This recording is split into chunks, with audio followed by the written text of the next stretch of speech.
Hola, buenos días a todos. Ya como me han presentado anteriormente, soy Jorge Jiménez García. Bueno, soy ingeniero de Big Data Engineer en Bluetooth.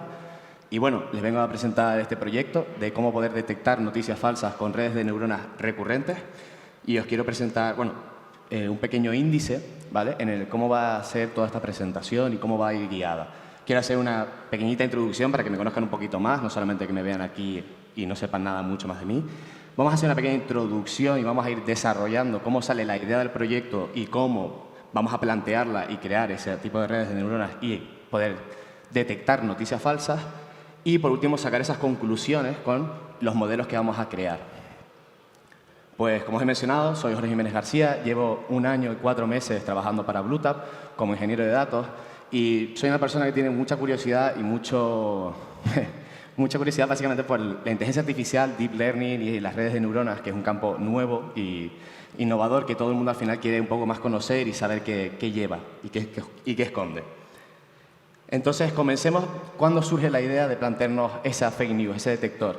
Pues este detector surge cuando estamos todos en casa, confinados, en el que no teníamos ni idea de lo que estaba pasando con el tema de la pandemia. Entonces, todos recurríamos a lo mismo, lo que teníamos más cerca de nuestras manos para poder buscar información, porque no podíamos salir de casa.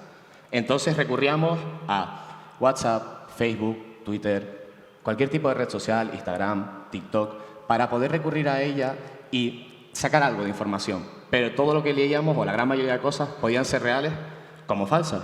Es decir, podíamos leer que con una infusión nos podíamos proteger del COVID, como que Bill Gates nos iba a meter 40 microchips dentro del cuerpo, o que si nos bebíamos un vasito de lejía con Donald Trump íbamos a estar más sanos que nunca. Entonces, yo aquí quise plantear la idea de cómo podemos solucionar esto, de cuando nosotros entremos a esa red social, saber con una fiabilidad o con un porcentaje de cómo va a ser eso real o no va a ser real. Entonces, con la inteligencia artificial, el deep learning, que es una de las ramas que tiene la inteligencia artificial, y el análisis de los datos que tenemos de Twitter, podemos hacer este detector de noticias, este fake news. Entonces, tenemos que hacer esa breve introducción, una pequeña introducción a lo que sería la inteligencia artificial, y todos conocemos que la inteligencia artificial es aquello que todos queremos conseguir con el ordenador a nivel computacional que nos imite. Dentro tenemos esos campos de lo que sería el Machine Learning, que lo conocemos, o la gran mayoría lo conoce más por su terminología inglesa que española, que es el aprendizaje automático. El aprendizaje automático nos va a ayudar principalmente a los conocimientos de datos, a mejorarlos, a mejorar nuestros modelos predictivos y a tomar decisiones. Y tenemos que hablar del aprendizaje supervisado. Es decir, vamos a etiquetar nuestros datos que nos van a venir y poder sacar una conclusión, y eso nos va a dar un feedback directo. También existe el no supervisado. El no supervisado encuentra patrones, ¿vale?, partiendo de un algoritmo, y saca estructuras que visualmente nosotros no podemos reconocer. Por último, tenemos el de refuerzo. Este de refuerzo, nosotros tendríamos un pequeño agente que se encargaría, dependiendo del entorno en el que se encuentre y las decisiones que tome, va a hacer que tome unas decisiones u otras y sea recompensado por ello. Si nosotros juntamos estos 3 aprendizajes automáticos y lo intentamos optimizar dándole muchos más datos de los que recibe el aprendizaje automático, conseguimos lo denominado Deep Learning. Aquí, como podemos ver en la imagen, es más fácil de comprender en qué punto se encuentra el Deep Learning. Se encuentra en lo más profundo de lo que sería la inteligencia artificial, ya que es lo más novedor y revolucionario, ¿vale? También tiene un sistema muy parecido al nuestro, al nervioso. Intenta poder transmitir información entre neuronas. De ahí el nombre del proyecto, redes de neuronas. Y además tiene un alto rendimiento cuanto mayor número de datos le vayamos dando a nuestro modelo o a que provenga del Deep Learning, va a ir mejorando. Aquí un simple ejemplo de cómo sería la diferencia entre Machine Learning y el Deep Learning. El Machine Learning nosotros tenemos que etiquetar, tenemos que hacer esa abstracción para después se cree esa clasificación y nosotros saquemos un resultado. El Deep Learning se encargaría perfectamente de hacer esa abstracción y esa clasificación y sacar el dato que nosotros queremos. Como podemos ver en esta imagen, podemos intuir de si es un coche, podría ser un camión o podría ser una moto. Pero este no es nuestro caso. Nosotros lo que queremos saber es si nosotros un texto que estamos leyendo es real o no es real. Y tenemos que hablar de una rama en específico del Deep Learning, que se llama NLP, Natural Language Processing. Muchos de ustedes lo habrán escuchado a lo largo de estas charlas, y es una rama fundamental. Con esta imagen podemos comprender mucho más rápido cómo funciona el NLP. Vamos, con un texto, un vídeo o un audio, el NLP podría ser capaz de identificar estructuras, podría recuperar entidades, análisis de sentimiento, es decir, saber si es falso, si es real, si estás contento, puedes estar triste. Entonces, también el NLP tiene un gran problema, en el que si nosotros ponemos este caso, en el que podemos decir, a este plato le falta sal, o sal de allí ahora mismo, que se está quemando la casa, por ejemplo, tenemos una repetición, tenemos esa palabra de, por ejemplo, sal. Nosotros, obviamente, no tenemos esa confusión, entendemos esa diferencia, pero un ordenador va a recibir esa oración y no va a entender cuál es la diferencia. Y aquí es cuando entra el factor de, cuando estábamos en el instituto, de saber el análisis sintáctico. Y eso es una importancia vital, porque hay que evitar que el ordenador pueda confundirse, tener esa ambigüedad. Y esos son unos valores importantes que tiene el NLP, y también hay que relacionarle el contexto. Tiene que entender que uno es para la comida y el otro es para una emergencia, por ejemplo. Eso lo tiene que comprender. ¿Cómo también podemos mejorar para que el NLP funcione a la perfección? Tenemos que tokenizar todo el texto o toda la información que nos venga. ¿Qué significa tokenización? Es fragmentarlo en partes más pequeñas y lo vamos a denominar tokens. Esto tenemos que etiquetarlo, es decir, tenemos que saber si son adjetivos, verbos, adverbios, hay que etiquetarlos de alguna manera para que él comprenda y pueda ir mejorando con respecto al tiempo.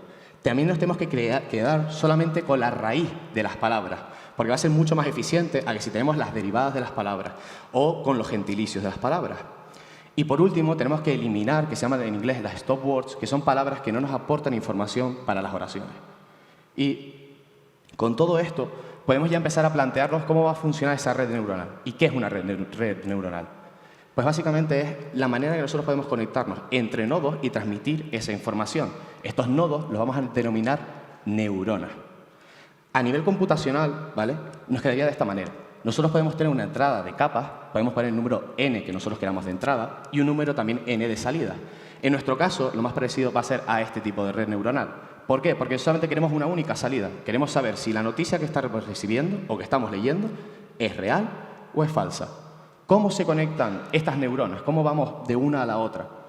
Esas conexiones, estas líneas que vemos, existen unos pesos y unos umbrales que si se cumplen las condiciones que nosotros hemos puesto, se transmitirá esa información de una neurona a otra. Con eso llegando a que saquemos la conclusión que nosotros queremos y el modelo pueda entrenar. Claro, ahora tenemos que plantearnos la idea de cómo vamos a hacer esto con palabras. Un ejemplo muy sencillo para poder entenderlo, vamos a hablar de los autoencoders. El autoencoder nos va a ayudar a poder crear esas palabras y vectorizarlas, porque las palabras tenemos que convertirlas de alguna manera en números para que el ordenador lo pueda entender. A nivel visual, quiero que sepan, a nivel de autoencoder, puede hacer esto, es decir, puede recibir una imagen pixelada y va bajando en ese espacio latente que vemos aquí, baja las dimensionalidades a tal punto que podemos hablar de que sería ir casi píxel a píxel. Y no solamente es que cree o tenga la misma imagen, va a crear algo completamente nuevo. En este caso vemos que está muy pixelada la Mona Lisa y sale perfecta esa imagen, sale como debería estar. Entonces, esto nosotros tenemos que hacerlo a nivel de texto. ¿Cómo? Con el one-hot encoding. Esto lo que va a hacer es poder ir asignándole, como vemos aquí con las palabras, de abreviaciones, zoológico, zoom, asignarle un vector a su espacio vectorial.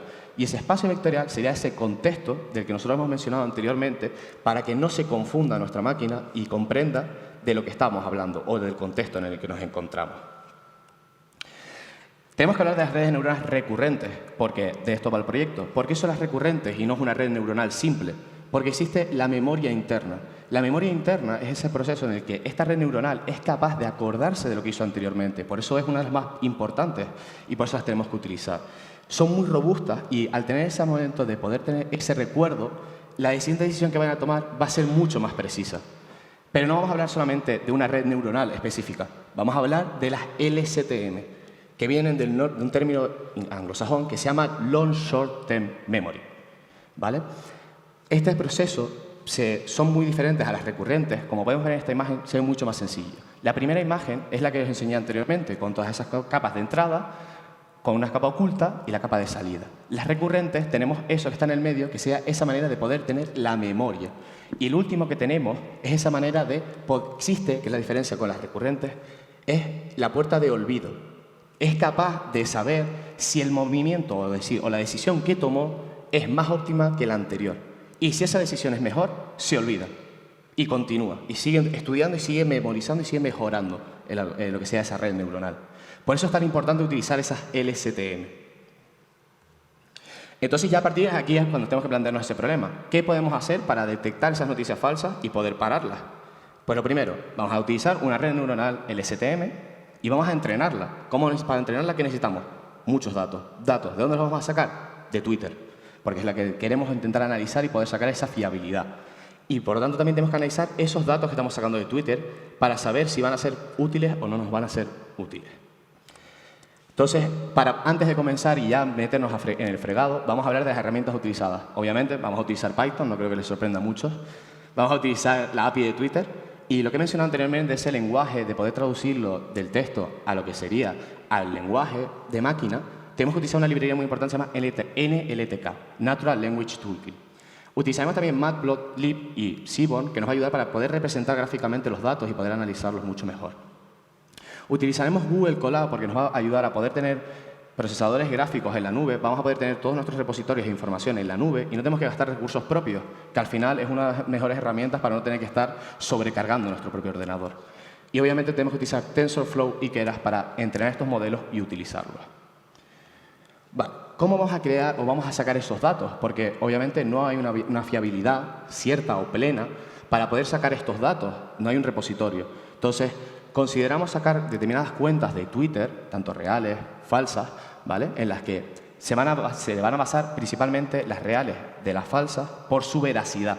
Es decir, nos vamos a basar, por ejemplo, en BBC News o puede ser, por ejemplo, en El País o cualquier tipo de telediario que nos pueda dar información más relevante. Y nos basaremos en cuentas satíricas, como puede ser El Mundo Today, que nosotros sabemos que cualquier tipo de tweet que vayan a publicar, lo más probable es que sea satírico, que también eso provoca que se genere esa fake news. Cuando recogemos nuestros datos, tenemos que tener en cuenta esa columna de veracidad, asignándole un 0 a las que sean falsas y un 1 a las que sean reales. Aquí tenemos estas cuentas reales y falsas, y no vamos a utilizar ninguna cuenta española, no vamos a utilizar nada del castellano. ¿Por qué? Porque si ya nos cuesta entendernos entre la gente de nuestras comunidades, por ejemplo, yo que soy canario o una persona que es andaluza o los gallegos, por nuestra forma de escribir, que es completamente distinta, pongamos toda la comunidad castellana, toda la comunidad tanto latinoamericana. Tenemos una complejidad que aumenta mucho más nuestro problema. A nivel anglosajón es mucho más sencillo de poder analizar ese tipo de tweets y poder sacar un mejor análisis de sentimiento. Por eso las cuentas que sean inglesas.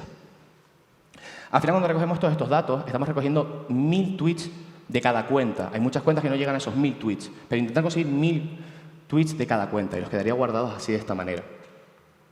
Partiendo de esto, vamos a analizar esos datos y vamos a saber con qué nos podemos quedar y con qué no nos vamos a quedar. Obviamente nos vamos a quedar con ese texto para poder analizarlo, la veracidad, el usuario, su identificador. Y las variables que hemos borrado son principalmente booleanos que nos aporta Twitter, que no nos aporta ningún tipo de información. Como he mencionado anteriormente, en LP tiene que llegarle un texto muy limpio, muy perfecto para poder saber diferenciar todas las palabras que les llegan. Por lo tanto, tenemos que importar esas stop words que son anglosajonas. Primero, también quitar todos los emojis, emoticonos, símbolos, pictogramas, información que no nos aporta. Signos de puntuación, anexador de HTML, URLs y a utilizar últimamente ya ahí al final quitar los stop words. A nivel de Python nos quedaría de esta manera, a nivel de código, en el que utilizaríamos y crearíamos a nivel secuencial, como he mencionado anteriormente, esos pasos para poder crear ese texto completamente limpio. A partir de aquí utilizaremos el algoritmo de Snowball Steamer para poder quedarnos, como he mencionado anteriormente, con la raíz de la palabra, que es lo que nos importa. No tenemos que quedarnos con ningún tipo de declinación. Y quería mirar si existía algún tipo de ruido, de que hubiese mucha diferencia o mucha disparidad entre las noticias reales y las falsas. Viéndolo con esta gráfica, la única diferencia que podemos ver aproximadamente son unos 1.500 tweets de diferencia, 1.600. Pero estamos teniendo aproximadamente unos 15.000 tweets de cuentas tanto reales como falsas, teniendo ya 16 cuentas. Quise hacer una correlación para poder intentar identificar si existía alguna relación entre las variables que teníamos. Y obviamente la mayor relación que tenemos con respecto a lo que sería la veracidad de la noticia es su identificador, es su ID. ¿Por qué? Porque nosotros hemos dicho, si esta es real, le vamos a poner un 1. Si es falsa, le vamos a poner un 0. Va a existir esa correlación. Y entonces es la que se puede observar en esta gráfica. Y quería enseñarlos con un word cloud, que es una librería muy utilizada en Python, para poder enseñarlos a nivel visual la diferencia de palabras más frecuentes entre las reales y las falsas. Porque lo que he mencionado anteriormente, hay que saber el contexto en el que están esas palabras vectorizadas y poder relacionarlas para poder entrenar este modelo. Tenemos tanto las reales como esas falsas. Es decir, podemos ver que se repiten news, say, retweet, one, también sale Donald Trump. Entonces tenemos que tener en cuenta todos esos factores para poder crear nuestro modelo. A partir de aquí vamos a empezar ya con el meollo de crear nuestros modelos LSTM. Vamos a partir que vamos a hacer 4 modelos. Estos 4 modelos se van a poder comparar porque vamos a crear nosotros nuestros propios embeddings. Vamos a crear nosotros con estos 16.000 tweets que tenemos, vamos a crear nuestro propio campo vectorial y además nuestros vectores. Y aún así se denominan embeddings. También creemos nuestros embeddings. Vamos a coger una importación de la librería Globe que la utilizan en Stanford, en la que es un aprendizaje no supervisado, en el que encuentra patrones, principalmente por una gran cantidad de cuentas que ellos tienen de Twitter, pero no está relacionado con nada de las fake news. Solamente es relación con las cuentas de Twitter y está mucho mejor vectorizado y optimizado para el caso que nosotros tenemos. Tenemos que tener en cuenta la cantidad de neuronas que nosotros queremos entrenar, que de ahí la variable max sequence length, que va a ser 280. Nosotros tenemos que tener en cuenta la dimensionalidad que he mencionado anteriormente del tema de los autoencoders, de saber esas dimensiones, de poder hacerla de una imagen pixelada a una más pequeña y volver a hacerla grande. Tenemos que poner un tamaño de dimensiones. Tenemos que tener nuestros campos, tanto de entrenamiento, que los vamos a llamar Xtrain y Xtest, y van a haber unos valores que van a ser los eTrain y los eTest, que nos van a servir para poder validar nuestros datos. A partir de aquí, nuestros datos quedarían de esta manera. Y como he mencionado anteriormente, hay que tokenizar estos textos que ya tenemos limpios y perfectos y ya listos para ponerlos en nuestro modelo. A partir de aquí, vamos a crear este modelo. ¿Cómo se crearía? ¿Vale? Este número 128 que vemos aquí arriba, bueno, pero primero, la parte de arriba que tenemos de Size Embedding Dimension, ya sean nuestros embeddings. Vamos a ponerlos y crearlos de nuestra manera. A partir de ahí, tenemos ese número de entradas que son 128, que era esa imagen que teníamos antes de los nodos amarillos. Vamos a tener 128 entradas. También vamos a tener una capa de salida, que es la de Dense One, y utilizamos una activación que pueden ver ahí que pone sigmoide. ¿Por qué se llama sigmoide? Es una función matemática que los resultados que nos vayan a dar esta red neuronal van a variar entre el número 0 y el 1, que es lo que nosotros queremos. Queremos que sea o que sea real o que sea falsa, el valor que estamos metiendo. Y por último, vamos a entrenarla, y esta función que pone al final del todo, que pone callback, que es ese early stopping, si nosotros vemos que nuestro modelo no es capaz de poder entrenar o que está haciendo que exista un sobreentrenamiento, hubiese algún tipo de problema, para y no deja continuar que el modelo entrene.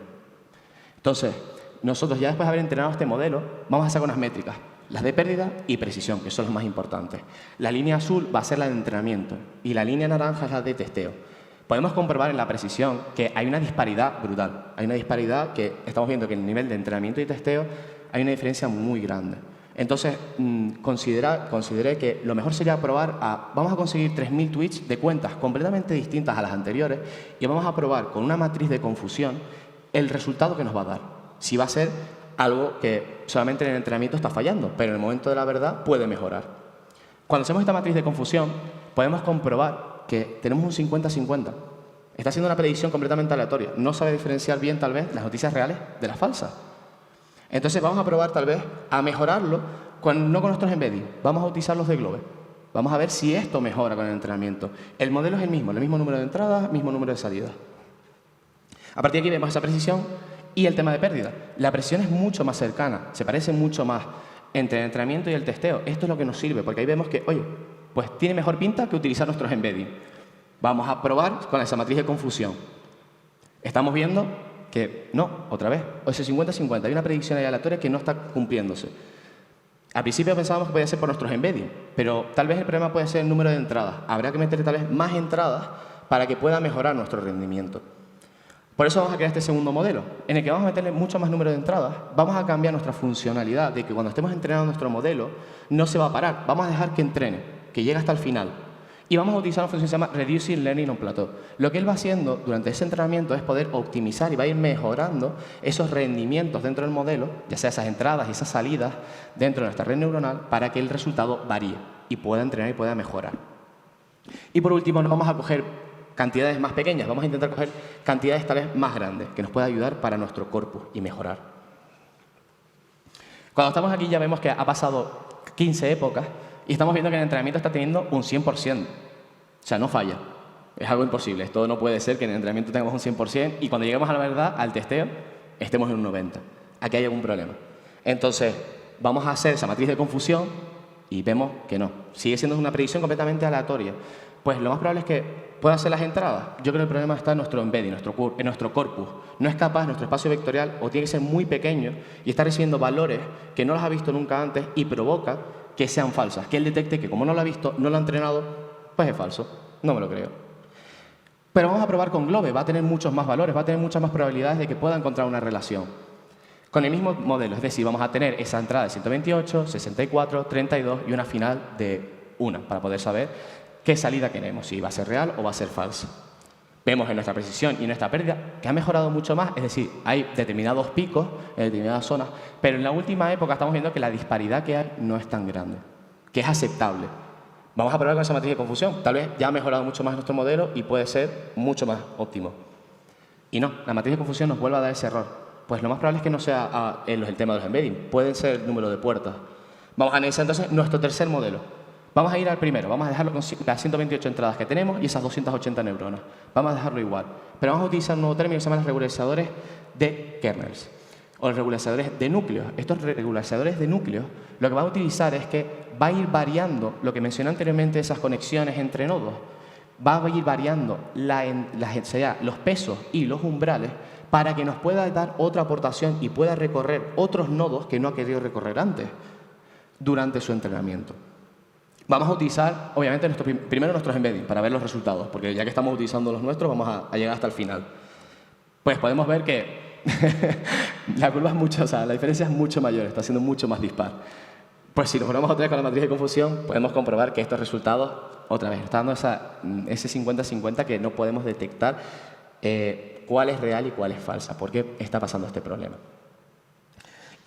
Y entonces vamos a probarlo otra vez con Globe. Vamos a probar el mismo modelo, vamos a probar con estas métricas, a ver los resultados que nos puede aportar. Y nos estamos dando cuenta que sigue existiendo esta disparidad y vamos a utilizar esa matriz de confusión para sacar estos resultados.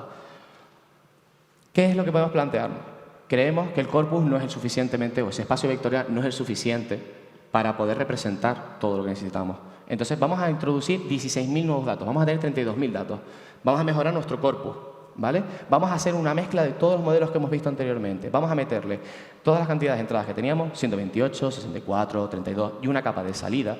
Y además, lo que vamos a hacer es esos regularizadores de núcleos. Vamos a ver si puede ir mejorando con eso. Y vamos a mejorar nuestro corpus porque vamos a tener muchos más datos que ya hemos limpiado, hemos procesado y hemos hecho todos los pasos anteriores.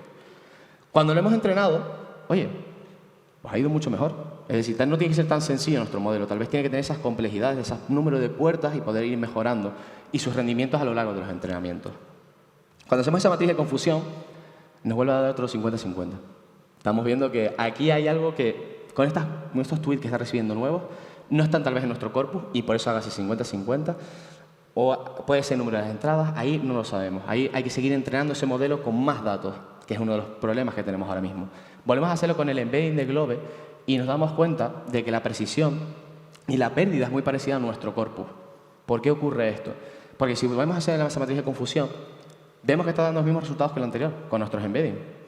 Un poco raro, ¿no? Esto ocurre principalmente porque nosotros no tenemos la cantidad de datos suficiente, son 32.000 tweets, que son bastantes, pero claro, son pocos porque no todos escribimos igual y no todas las cuentas escriben igual. Una cuenta real puede escribir la misma noticia que otra cuenta real, pero la forma de escribirse y la forma de explayarse, tener esa sintaxis, provoque que la complejidad sea mucho mayor y que provoque que no podamos relacionar si es una noticia real o es falsa. Para poder sacar esto, tenemos que aumentar nuestra complejidad, tanto temporal como computacional. Es decir, tendríamos que estar 24 horas, 7 días de la semana, sacando tweets, pudiéndolos clasificar entre reales y falsos y poder entender la sintaxis y esos estándares de cómo escribir o cómo escribe cada persona. Algo muy complejo, porque sabemos que Twitter es algo heterogéneo, es algo que es muy inmenso y está en constante cambio. No es algo que pueda quedarse estable durante un cierto tiempo. Entonces, ¿por qué ocurre esta predicción tan baja? Principalmente por lo que he mencionado anteriormente, el corpus. Esos espacios vectoriales que hemos creado nosotros, es muy escaso, es muy pequeño. El de Globe nos estaba ayudando, estaba dando mejores resultados. Pero lo más probable es que nuestro modelo, al recibir nuevos tweets o tweets completamente distintos, que tal vez el modelo de Globe no esté entrenado, modelo no, ese algoritmo de Globe con esos vectores, no esté preparado con tweets que son recientes, que son de hace poco tiempo. Y hay que volver a entrenar ese algoritmo y sacar esas relaciones. Y a futuro, ¿cómo está el proyecto? ¿Cómo estaría esa relación de entidades que hemos dicho de que este tweet es de esta persona y es real o es falsa? Podríamos analizarlo, que podríamos sacar mucho más tweets, podríamos sacar mucha más información y podríamos ser capaces, ¿vale?, de poder adivinar el próximo tuit de esa persona y además identificar si podría ser real o podría ser falso. Pero bueno, esto es una harina de otro costal y esto se puede quedar para otra charla de la PyCon para otro año. Y nada, muchísimas gracias por la atención y por estar aquí en la charla hoy.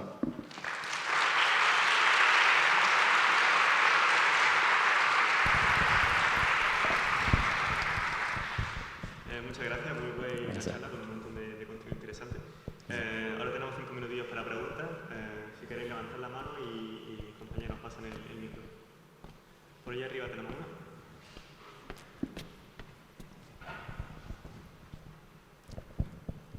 Hola, gracias por la charla. Gracias. Quería hacer una pregunta porque me ha extrañado cuando se ha hablado de la limpieza de datos preliminar, Sí. que se limpiara emoji, emoticonos y otras cosas así más gráficas, Sí. porque entiendo que la comunicación electrónica es a veces lo que complementa el texto para darle lo que falta en la parte textual, sin entonación, entonces a lo mejor cómo se detecta que es una ironía o el sentimiento que tiene con respecto al texto. Entonces, ¿se ha hecho simplemente por hacerlo más fácil en un primer proceso o es que se ha considerado que no era tan relevante en el contexto de la noticia falsa o en ese género discursivo electrónico, digamos? Claro, el tema es que eso sí estaba en consideración desde el principio, pero cuenta con el caso de que ¿qué valor le asignas tú a un emoji? Va a tener un relacional, va a tener un número ASCII, va a tener ese número en el que ¿qué le vas a asignar? ¿Que un emoji contento es una noticia falsa, es una noticia real? Es que puede prestar mucho a esa confusión. Por eso considero que todo lo que sea pictogramas, simbología, emojis, se tengan que eliminar porque no aportan esa información. O sea, para nosotros obviamente sí, porque nosotros comprendemos esa ironía, comprendemos que existe esa sátira, pero el ordenador va a recibir ese carácter ASCII y lo va a asignar a un valor, lo va a asignar a otro valor. Entonces, esa limpieza hay que hacerla de tal manera que nos quede solamente a lo que he mencionado antes, palabras que sean muy sencillas y muy fáciles para que el ordenador pueda entenderlo y además entienda ese contexto. Si es verdad que si vamos entrenándolo poco a poco y entrenamos solamente lo que sería la sátira y entrena a tal momento que pilla lo que sería ese contexto de lo que sería la broma, podríamos tal vez incluir esos emojis. Pero claro, sería ir entrenándolo con muchísimos datos hasta tal punto de que sepa que eso es un mensaje de ironía. Sería cambiar el contexto de ser falso o real a si es sátira o no es sátira. No sé si lo he podido responder. Gracias. ¿Alguien más? ¿Más preguntillas? Arriba, creo. Ah, bueno, también. Sí, hay otro arriba, creo. Hola, gracias por la charla. Hola, buenas, gracias. Veo que, bueno,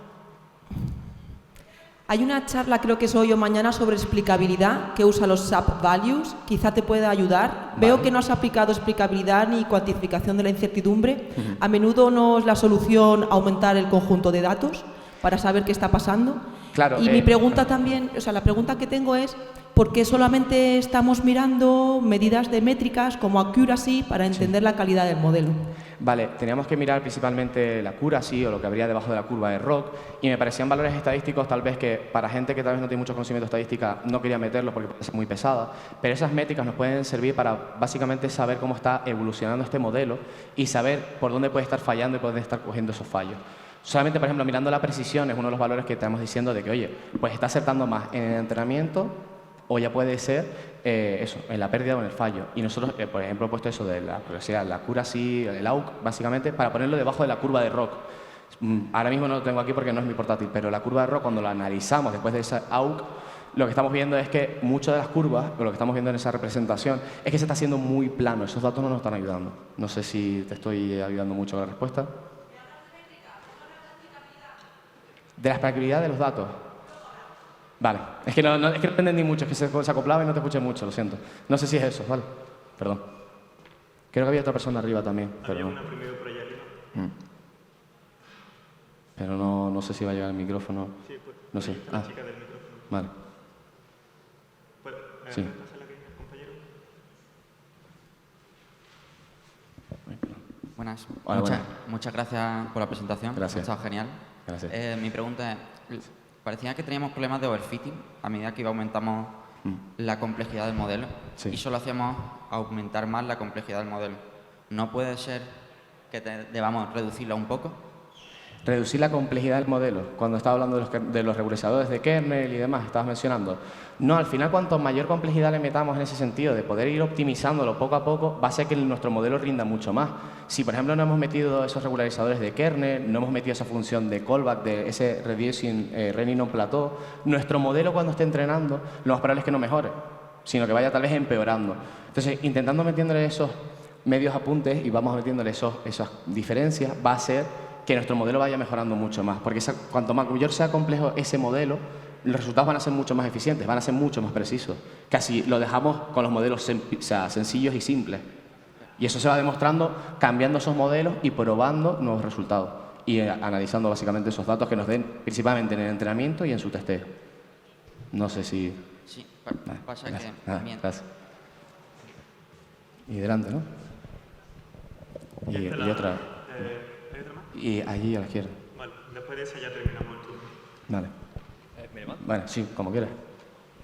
Pues Jorge, enhorabuena por tu trabajo, me parece Gracias. muy interesante y Gracias. sí te quería preguntar, ¿por qué planteaste un problema de clasificación en vez de un modelo probabilístico? Es decir, ¿qué probabilidad hay de que un Twitter sea verdadero o falso? Y y que extendieras un poquito más, ¿cuáles serían los siguientes pasos? Por ejemplo, Vale. yo considero a veces que pues, los seguidores del tweet pueden afectar a esa decisión del modelo, de saber si es real o no, etcétera. Háblanos un poquito de eso, por favor. Vale. Por partes. La primera parte del tema era... Se me ha olvidado. Se me ha ido. Claro, la probabilístico, vale. El tema es que era mucho más fácil de poder hablar si era real o es falsa, es decir, ese 0 o 1 básicamente, que a un porcentaje de fiabilidad.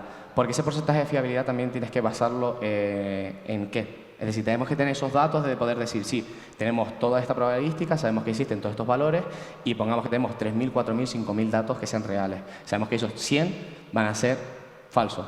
O sea, a nivel probabilístico estás diciendo que, bueno, sí, sería un 90 o 0,0005 posibilidades de que sea real. El problema en eso está a nivel temporal. Es decir, yo puedo publicar un tuit ahora y decir, oye, pues yo qué sé, me he roto el tobillo, se ha caído, yo qué sé, una piedra, lo que sea, y hasta que no pase un cierto tiempo, sean 5 minutos, 10, el tiempo que sea relevante, no podemos verificar si esa noticia es falsa o no es falsa. Entonces, principalmente una noticia lo que te tiene que decir es que va a ser falsa. Lo que tienda a decirte es que vaya a ser falsa. Entonces, a nivel probabilístico, sí, en vez de poner un 0 y 1, te podría haber dicho, sí, está un 0,0000005% fiable de que es real.